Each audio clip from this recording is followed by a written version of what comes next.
Well, certainly, as you just mentioned, there were two C-17s, Air Force C-17s, that took off taking deportees to Guatemala. There were about 80 deportees on each one of those flights. One landed Thursday around midnight, one landed Friday morning. But there was a third flight that was due to take off for Mexico.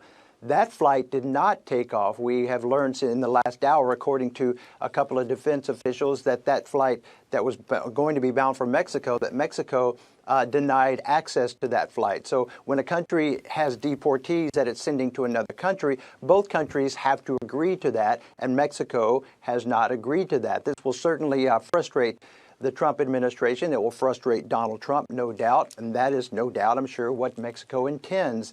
Mexico's president, Claudia Sheinbaum, is not happy and, of course, opposes these stricter immigration policies, opposes what Donald Trump reinstated, the Remain in Mexico policy.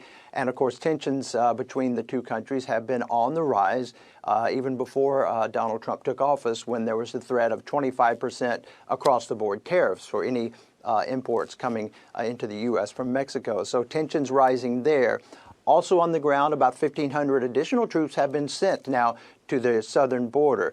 But the arrest of migrants, undocumented migrants, has certainly, for the beginning of this administration, as Donald Trump had signaled would happen, has ramped up. There have been more than 500, as you pointed out. The flights to the deportation flights have begun. There's also an expanded policy. The Trump administration has expanded that policy that expedites the deportation of those who can't prove that they have already applied for asylum.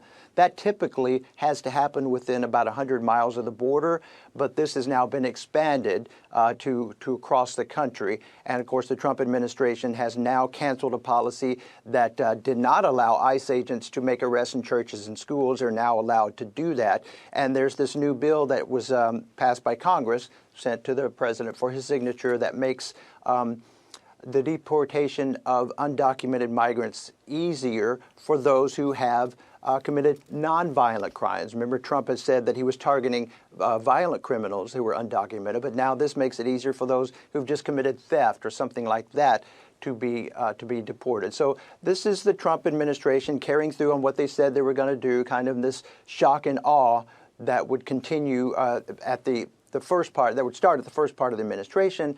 But whether or not it continues and can continue, that remains to be seen. I mean, the White House is calling this the largest mass deportation in history.